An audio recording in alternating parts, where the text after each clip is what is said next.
Booker Banu ದಸರಾಗೆ ಬೇಕಿತ್ತೇನು? ಭುವನೇಶ್ವರಿಗೆ ಧಿಕ್ಕಾರ, ಚಾಮುಂಡೇಶ್ವರಿ ಸ್ವೀಕಾರ. ಕನ್ನಡ ತಾಯಿಯನ್ನ ಒಪ್ಪದವರಿಗೆ ನಾಡದೇವಿ ಬೇಕೆ? ನಮ್ಮಲ್ಲಿ ಒಂದು ಹಳೆ ಗಾದೆ ಇದೆ, ಇಮಾಂ ಸಾಬಿಗೂ ಗೋಕುಲಾಷ್ಟಮಿಗೂ ಏನ್ ಸಂಬಂಧ ಅಂತ.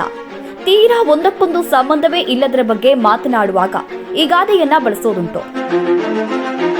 ಈ ಸಲ ಮೈಸೂರು ದಸರಾ ಉದ್ಘಾಟಕರಾಗಿ ಬಾನು ಮುಷ್ತಾಕ್ ಅವರನ್ನ ಆಯ್ಕೆ ಮಾಡಿದ ನಂತರ ಸಾಕಷ್ಟು ಜನರಿಗೆ ಈ ಗಾದೆ ಮಾತು ಮತ್ತೆ ನೆನಪಾಗಿರಬಹುದು. ಆದ್ರೆ ಒಂದಂತೂ ಸತ್ಯ, ನಮ್ಮ ಜನ ಎಷ್ಟು ಸಹಿಷ್ಣುಗಳು ಅಂದ್ರೆ ಬಾನು ಮುಷ್ತಾಕ್ ಮುಸ್ಲಿಂ ಹೆಣ್ಣು ಮಗಳು ಅನ್ನೋ ಕಾರಣಕ್ಕೆ ಯಾರೂ ದೊಡ್ಡ ವಿರೋಧ ಮಾಡಲೇ ಇಲ್ಲ. ವಿರೋಧ ಇರೋದು ಆಕೆಯ ಮೂಲಭೂತ ಮನಸ್ಥಿತಿಯ ಬಗ್ಗೆ. ಈ ಬಾನು ಮುಷ್ತಾಕ್ ಅನ್ನೋ ಮಹಿಳೆಗೆ ಕನ್ನಡ ಭಾಷೆಯ ಸಂಸ್ಕೃತಿಯ ಬಗ್ಗೆಯೇ ಭಯಂಕರ ವಿರೋಧ ಇದೆ. ಇವರು ಇದನ್ನ ಒಂದು ಸಮ್ಮೇಳನದ ಭಾಷಣದಲ್ಲಿಯೇ ಹೇಳಿದ್ದನ್ನ ನೀವೆಲ್ಲರೂ ಕೂಡ ಕೇಳಿರ್ತೀರಿ. ಆದ್ರೂ ಈ ಎಪಿಸೋಡ್ಗೋಸ್ಕರ ಮತ್ತೊಮ್ಮೆ ನೋಡಿ, ಉಳಿದಿದ್ದನ್ನ ನಂತರ ಮಾತನಾಡೋಣ. ಕನ್ನಡವನ್ನ ಭಾಷೆಯಾಗಿ ಬೆಳೀಲಿಕ್ಕೆ, ಕನ್ನಡವನ್ನ ಭಾಷೆಯಾಗಿ ಬಾನು ಮುಷ್ತಾಕ್ ಮಾತಾಡಲಿಕ್ಕೆ, ಆಕೆಯ ಮನೆಯವರು ಮಾತಾಡಲಿಕ್ಕೆ ನೀವು ಅವಕಾಶನೇ ಕೊಡಲಿಲ್ಲ. ಕನ್ನಡ ಭುವನೇಶ್ವರಿಯಾಗಿ ಮಾಡಿಬಿಟ್ರಿ. ಕೆಂಪು ಮತ್ತು ಹಳದಿ ಅರಿಶಿನ ಕುಂಕುಮದ ಬಾವುಟವನ್ನು ಹಾಕಿ, ಅರಿಶಿನ ಕುಂಕುಮದಲ್ಲಿ ಆಕೆಯನ್ನು ಲೇಪಿತಳನ್ನಾಗಿ ಮಾಡಿಬಿಟ್ಟು ಆಕೆಯನ್ನು ಕರ್ಕೊಂಡೋಗಿ ಮಂದಾಸನದ ಮೇಲೆ ಕೂರಿಸ್ಬಿಟ್ರಿ. ನಾನು ಎಲ್ಲಿ ನಿಲ್ಲಬೇಕು? ನಾನು ಏನನ್ನು ನೋಡಬೇಕು? ನಾನು ಹೇಗೆ ಇನ್ವಾಲ್ವ್ ಆಗಬೇಕು? ನನ್ನ ಹೊರಗಟ್ಟುವಿಕೆ ಇವತ್ತಿಂದ ಅಲ್ಲ, ಯಾವತ್ತಿನಿಂದಲೋ ಆರಂಭ ಆಯಿತು, ಇವತ್ತು ಪೂರ್ಣಗೊಳ್ತಾ ಇದೆ ಅಷ್ಟೇ. ಈ ವಿಷಯಕ್ಕೆ ದಯಮಾಡಿ ನೀವುಗಳು ಆಲೋಚನೆ ಮಾಡಿ. ಯಾಕೆಂದರೆ ಯತ್ರ ನಾರ್ಯಸ್ತು ಪೂಜ್ಯಂತೆ ರಮಂತೆ ತತ್ರ ದೇವತಃ.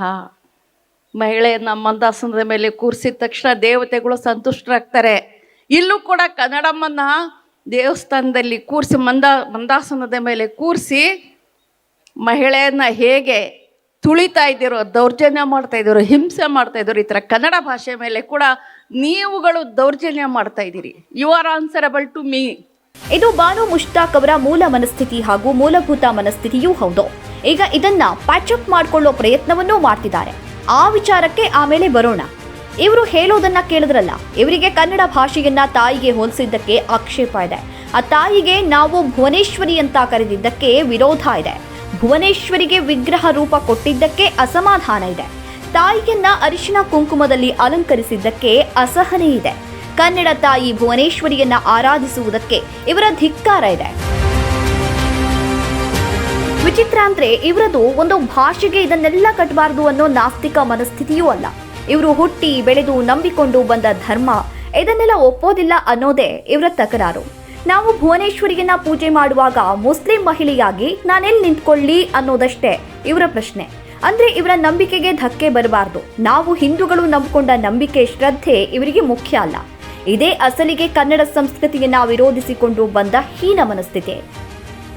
ಇವರು ನಿರೀಕ್ಷೆ ಮಾಡೋ ಹಾಗೆ ಕನ್ನಡಿಗರಿಗೆ ಕನ್ನಡ ಜಸ್ಟ್ ಒಂದು ಲ್ಯಾಂಗ್ವೇಜ್ ಅಲ್ಲ.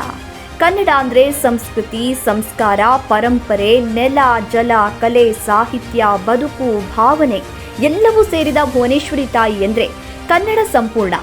ಇದನ್ನ ಒಪ್ಪಿಕೊಳ್ಳಲಾಗದೆ ಸಾರ್ವಜನಿಕವಾಗಿ ಸಾರಾಸಗಟಾಗಿ ಧಿಕ್ಕರಿಸಿದವರಿಗೆ ಈಗ ತಾಯಿ ಚಾಮುಂಡೇಶ್ವರಿಯ ಪೂಜೆ ಮಾಡಿ ದಸರಾ ಉತ್ಸವ ಆಚರಣೆ ಮಾಡೋ ಉದ್ಘಾಟಕರ ಪಟ್ಟ ಕಟ್ಟಲಾಗಿದೆ. ಇದಕ್ಕಾದ್ರೂ ಘನಂದಾರಿ ಕಾರಣ ಇದೆಯೇ ಅಂದ್ರೆ ಅದೂ ಇಲ್ಲ. ಇವರಿಗೆ ಈ ವರ್ಷ ಬೂಕರ್ ಪ್ರಶಸ್ತಿ ಬಂದಿದ್ದೇ ದಸರಾ ಉದ್ಘಾಟಕರಾಗೋದಕ್ಕೆ ಈ ಸಲದ ಮಾನದಂಡ. ಬೂಕರ್ ಅನ್ನೋದು ಸಾಹಿತ್ಯ ಪ್ರಶಸ್ತಿ. ಅದಕ್ಕಾಗಿ ಬಾನು ಮುಷ್ತಾಕ್ ಅವರನ್ನ ಸಾಹಿತ್ಯ ಸಮ್ಮೇಳನದ ಅಧ್ಯಕ್ಷರನ್ನಾಗಿಯೇ ಆಯ್ಕೆ ಮಾಡಿದ್ದಾಗಿದೆ. ಇದಕ್ಕಿಂತ ಇನ್ನೇನ್ ಬೇಕು?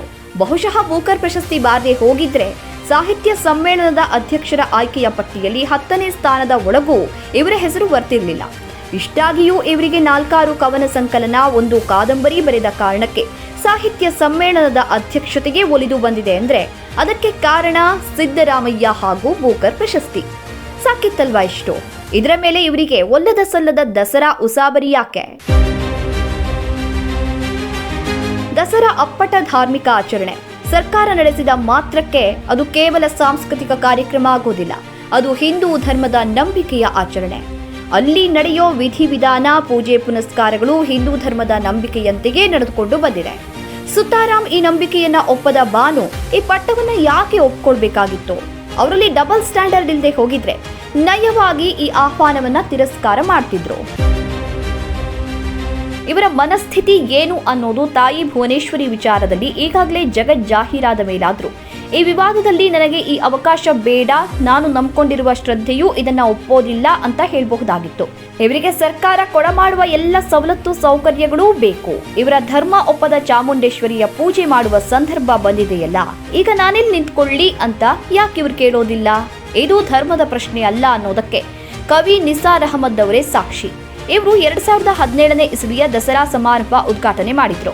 ಇವರ ಬಗ್ಗೆ ಯಾರೂ ವಿರೋಧ ಮಾಡಿಲ್ಲವಲ್ಲ, ಯಾಕೆಂದ್ರೆ ಇವರು ಕನ್ನಡವನ್ನ ತಾಯಿಯಂತೆ ಗೌರವಿಸಿದವರು. ಅದೇ ಭಾವದಿಂದ ನಿತ್ಯೋತ್ಸವ ಹಾಡನ್ನ ಬರೆದವರು. ನೀವು ನಂಬಲ್ಲ, ತಾನಾಗಿ ನಿತ್ಯೋತ್ಸವ ತಾಯಿ ನಿತ್ಯೋತ್ಸವ ನಿಮಗೆ ಲೈನ್ಸ್ ಬಂತು. ಆಶ್ಚರ್ಯ ಆಗುತ್ತೆ ನನಗೆ. ನಾನು ಆಣತಿಯಿಂದ ಹೇಳ್ತೀನಿ, ನಾನು ಮೊದಲು ಕಲ್ಪಿಸ್ಕೊಂಡಿದ್ದಲ್ಲ, ಅದು ಹೇಗೆ ಬಂತು ಅಂತ ಗೊತ್ತಿಲ್ಲ. ನಿತ್ಯೋತ್ಸವ ತಾಯಿ ಹೌದಲ್ಲಪ್ಪ, ನಿತ್ಯ ಉತ್ಸವ ನಡೀತಿದೆ, ಪ್ರತಿನಿತ್ಯ. ಮತ್ತು ಶಾಶ್ವತ, ನಿತ್ಯ ಅಂದರೆ ಚಿರಂತನ ಶಾಶ್ವತವಾಗೂ ನಡೀತಿದೆ. ಇದು ಶತಶತಮಾನಗಳಿಂದ ನಡೀತಿದೆ. ಈ ನಮ್ಮ ರಾಜಕೀಯದ ರಾಜ್ಯೋತ್ಸವ ನವಂಬರ್ 1 ತಿಂಗಳಿಗೆ ಯಾವ ದೊಡ್ಡದಿದೆ? ಅದ್ರ ಮುಂದೆ ಒಂದು ದಿವಸ ಎಲ್ಲ ದುಡ್ಡು ಕಲೆಕ್ಟ್ ಮಾಡಿ ಇವೆಲ್ಲ ಮಾಡ್ತಾರೆ. ರಾಜ್ಯೋತ್ಸವ ಒಂದು ದಿವಸ ನವಂಬರ್ ತಿಂಗಳಿಗೆ. ಇದು ಶಾಶ್ವತವಾಗಿ ನಡೀತಿದೆ, ಪ್ರತಿನಿತ್ಯ ನಡೀತಿದೆ. ಯಾವುದು? ಪ್ರಕೃತಿ ಮೊದಲು. ಪ್ರಕೃತಿ ಜೋಗದ ಸಿರಿ ಬೆಳಕಿನಲ್ಲಿ, ತುಂಗೆಯ ತೆನೆ ಬಳುಕಿನಲ್ಲಿ, ಸಹ್ಯಾದಿಯ ಲೋಹದ ದಿರ ಉತ್ತುಂಗದ ನಿಲುಕಿನಲ್ಲಿ. ಬೇರೇನೂ ಬೇಡ, ದಸರಾ ಉದ್ಘಾಟನೆ ಬಗ್ಗೆ ನಿಸಾರ್ ಅಹಮದ್ ಅವರ ಅಭಿಪ್ರಾಯ ಏನಿತ್ತು ಅನ್ನೋದನ್ನ ನೀವೇ ಒಮ್ಮೆ ಕೇಳಿ. ಸಾಹಿತ್ಯೇತರವಾದ ಒಂದು ಪ್ರಶಸ್ತಿಯನ್ನು ಸಿಕ್ಕಿದೆ ಈಚೆಗೆ. ನಮ್ಮ ಮಾನ್ಯ ಸಿದ್ದರಾಮಯ್ಯನವರು, ನಮ್ಮ ಮುಖ್ಯಮಂತ್ರಿಗಳು, ಮತ್ತು ನಮ್ಮ ದಸರಾ ಆಯ್ಕೆ ಸಮಿತಿಯ HC ಮಹದೇವಪ್ಪ ಮತ್ತು ಸದಸ್ಯರು ನನ್ನನ್ನು 2007ರ ವಿಶ್ವವಿಖ್ಯಾತ ದಸರಾ ಸಮ್ಮೇಳನ ಉದ್ಘಾಟನೆ ಬಹುಶಃ 407ನೇ ವರ್ಷದ ಇಂಥ ಒಂದು ಸಂಭ್ರಮದಲ್ಲಿ ನನ್ನಂಥವನ್ನ ಆರಿಸಿ ಇದನ್ನು ಮಾಡ್ತಲ್ಲ, ಸರ್ಕಾರಕ್ಕೆ ತುಂಬ ಋಣಿಯಾಗಿದ್ದೀನಿ ನಾನು. ಅದು ನನ್ನ ಜೀವನದಲ್ಲಿ ದೊಡ್ಡ ಒಂದು ಸಂತೋಷವನ್ನು ಕೊಟ್ಟಿದೆ. ಬೇರೆ ಪ್ರಶಸ್ತಿಗಳ ತೂಕ ಒಂದು ಕಡೆ, ಬಹಳ ದೊಡ್ಡ ದೊಡ್ಡ ಪ್ರಶಸ್ತಿಗಳು, ಸಣ್ಣ ಪ್ರಶಸ್ತಿ ಕೊಟ್ಟರು ಕೂಡ ಅದು ದೊಡ್ಡದು ನನ್ನ ಇದರಲ್ಲಿ. ಯಾಕೆಂದರೆ ಅದರ ಹಿಂದೆ ಇರುವಂಥ ಪ್ರೀತಿ ವಿಶ್ವಾಸ ಮುಖ್ಯ. ಜನ ನನ್ನ ಬಗ್ಗೆ ತೋರಿಸೋ ಆದರಣೀಯ ಇದೆಯಲ್ಲ ಮನೋಭಾವ, ಅದು. ಆದರೆ ಇದು ಮಾತ್ರ ಬಹುಶಃ ಜೀವಮಾನದಲ್ಲಿ ತುಂಬ ಒಂದು ರೀತಿ ದುರ್ಲಭ, ಮತ್ತು ನಾನು ಕನಸು ಮನಸ್ಸಲ್ಲೂ ಎಣಿಸದೇ ಇರೋಂಥ ಒಂದು ಪ್ರಶಸ್ತಿ ಇದು. ದಸರಾ ಉದ್ಘಾಟನೆ ಕೊಟ್ಟರು, ಭಾಳ ಸಂತೋಷವಾಗಿ ಕಳೆದೆ. ನನ್ನ ಸಹಧರ್ಮಿಣಿ ಕೂಡ ನಡೆಯೋಕ್ಕಾಗದೇ ಇದ್ರು ವೀಲ್ ಚೇರಲ್ಲಿ ಬಂದು ಭಾಗವಹಿಸೋರು. ತುಂಬ ತೃಪ್ತಿ ಕೊಟ್ಟಿದೆ. ಅದು ಪ್ರಶಸ್ತಿಗಳು ಬೇಕಾಷ್ಟು ಬಂದಿವೆ, ಆದರೆ ಬಹುಮಾನಗಳು ಬಂದ ಮಾತ್ರಕ್ಕೆ ಒಬ್ಬ ವ್ಯಕ್ತಿ ಬಹುಮಾನ್ಯನಾಗ್ಬಿಡಲ್ಲ. ಬಹುಮಾನ ಬಂದರೆ ಬಹುಮಾನ್ಯನಾಗ್ಬಿಡಲ್ಲ. ಅದು ಇನ್ನೂ ಒಳ್ಳೆಯ ಕೆಲಸವನ್ನು, ಇನ್ನೂ ಬಹಳ ಒಂದು ರೀತಿ ವೈವಿಧ್ಯಮಯವಾದ ಕೆಲಸವನ್ನು ಮಾಡೋದಕ್ಕೆ ಅದು ಪ್ರೇರಣೆ ಕೊಡಬೇಕು. ವ್ಯತ್ಯಾಸ ಸ್ಪಷ್ಟವಾಗಿ ಗೊತ್ತಾಯ್ತಲ್ಲ. ಇದೇ ಭಾನುಭೂಮಿ ಅಂತರ. ಪರಿಸ್ಥಿತಿ ಹೇಗಿದೆ ಅಂದ್ರೆ, ಉಪಮುಖ್ಯಮಂತ್ರಿಗಳು ಬಾನು ಮುಷ್ತಾಕ್ ಅವರನ್ನ ಸಮರ್ಥನೆ ಮಾಡ್ಕೊಳ್ತಾ ಚಾಮುಂಡೇಶ್ವರಿ ಬೆಟ್ಟ ಹಿಂದೂಗಳಿಗೆ ಸೇರಿದ್ದ ಅಂತ ಕೂಡ ಕೇಳಿದ್ದಾಯ್ತು. ಇನ್ನಾರಿಗಾದ್ರೂ ಸೇರಿದ್ಯಾ ಅಂತ ಕನ್ನಡಿಗರೆಲ್ಲ ಇದರ ಬಗ್ಗೆ ಯೋಚನೆ ಮಾಡಬೇಕಾದಂತಹ ಸಂದರ್ಭವೂ ಬಂದಾಯ್ತು. ಈಗಾಗಲೇ ಒಂದು ಬೆಟ್ಟವನ್ನ ಏಸು ಬೆಟ್ಟವನ್ನಾಗಿ ಮಾಡೋದಕ್ಕೆ ಹೊರಟ DK ಶಿವಕುಮಾರ್ ಈ ಮಾತು ಹೇಳೋದ್ರಲ್ಲಿ ಆಶ್ಚರ್ಯವೇನೂ ಇಲ್ಲ. ಆದ್ರೆ ಅಪಾಯ ಏನ್ ಗೊತ್ತಾ? ದಸರಾ ಉದ್ಘಾಟನೆಗೆ ಹಿಂದೂ ಆಚರಣೆಯ ಮೇಲೆ ನಂಬಿಕೆ ಇಲ್ಲದ ಅನ್ಯ ಧರ್ಮೀಯರನ್ನ ಕರೆಯಬೇಕಾಗತ್ತೆ ಅನ್ನೋ ಕಾರಣಕ್ಕೆ ದಸರಾದ ಧಾರ್ಮಿಕ ಆಚರಣೆಗಳನ್ನೇ ಇವರು ನಿಷೇಧ ಮಾಡೋ ಸಾಧ್ಯತೆಯೂ ಇದೆ. ಮುಂದೆ ದಸರಾ ಉತ್ಸವದಲ್ಲಿ ಸಾಂಸ್ಕೃತಿಕ ಆಚರಣೆಯ ಹೆಸರಲ್ಲಿ ಚಾಮುಂಡಿಯ ಪೂಜೆ, ಮಂಗಳಾರತಿ, ತೀರ್ಥ, ಹೂವು, ಹಣ್ಣು ಇವೆಲ್ಲವನ್ನ ನಿಷೇಧ ಮಾಡಿದ್ರೂ ನಾವು ಅಚ್ಚರಿಯನ್ನ ಪಡಬೇಕಾಗಿಲ್ಲ. ತಮಾಷೆ ಅಂದ್ರೆ ಇಷ್ಟೆಲ್ಲ ಆದ್ರೂ ಕೆಲವು ದಿಢೀರ್ ಶಾಲು ಹಾಕೊಂಡು ಧರ್ಮ ರಕ್ಷಕರಾದವರು ಸುಮ್ಮನೆ ಇದ್ದಾರೆ. ಚಾಮುಂಡೇಶ್ವರಿ ಸನ್ನಿಧಾನಕ್ಕೆ ಬಂದೊದಗಿದ ಅಪಾಯದ ಬಗ್ಗೆ ಚಕಾರವನ್ನೇ ಎತ್ತಾ ಇಲ್ಲ. ಯಾಕೆಂದ್ರೆ ಇಲ್ಲಿ ಹೋರಾಟ ಮಾಡೋದ್ರಿಂದ ಅವರಿಗೇನು ಲಾಭ ಇಲ್ಲ. ಹೀಗೆ ನಾಡಹಬ್ಬಕ್ಕೆ ಕಳಂಕ ತರುವಂತಹ ಈ ಬೆಳವಣಿಗೆ ನಡಿಬಾರ್ದಾಗಿತ್ತು. ಇದೀಗ ಇದೇ ಬಾನು ಮುಷ್ತಾಕ್ ಚಾಮುಂಡಿ ತಾಯಿಯೇ ತನ್ನನ್ನ ಕರೆಸಿಕೊಳ್ತಿದ್ದಾಳೆ ಅಂತ ನಾಲಿಗೆಯನ್ನ ಸೀಳಿಕೊಂಡಿದ್ದಾಯ್ತು. ಕನ್ನಡ ಭುವನೇಶ್ವರಿ ಮಾತೆಯನ್ನ ಒಪ್ಪಿಕೊಳ್ಳೋದಕ್ಕೆ ಬಿಡದ ಇವರ ನಂಬಿಕೆ ಚಾಮುಂಡೇಶ್ವರಿಯನ್ನ ಒಪ್ಪಿಕೊಳ್ಳೋದಕ್ಕೆ ಹೇಗ್ ಬಿಡ್ತು? ಕಾರಣ ತುಂಬಾ ಸಿಂಪಲ್. ಸರ್ಕಾರದ ಓಲೈಕೆ ಹಾಗೂ ಸವಲತ್ತುಗಳ ಆಸೆ. ಅಂದ್ರೆ ಇವರು ಅವಕಾಶವಾದಿಗಳೇ ಹೊರತು ಯಾವ ಧರ್ಮಕ್ಕೂ ನಿಷ್ಠರಲ್ಲ ಅನ್ನೋದಂತೂ ಸಾಬೀತಾಯ್ತು. ಏನಾದ್ರೂ ಕನಿಷ್ಠ ತಮ್ಮ ಆತ್ಮಸಾಕ್ಷಿಗೆ ಬೆಲೆ ಕೊಟ್ಕೊಂಡು ನಾನು ದಸರಾ ಉದ್ಘಾಟನೆ ಮಾಡೋದಿಲ್ಲ ಅಂತ ಹೇಳಿದ್ರೆ ಆ ಬೂಕರ್ ಪ್ರಶಸ್ತಿಗಾದರೂ ಒಂದು ಗೌರವ. ಇದೇ ನೋಡಿ, ನಾನು ನೀನು ಆನು ತಾನು ಬಾನು.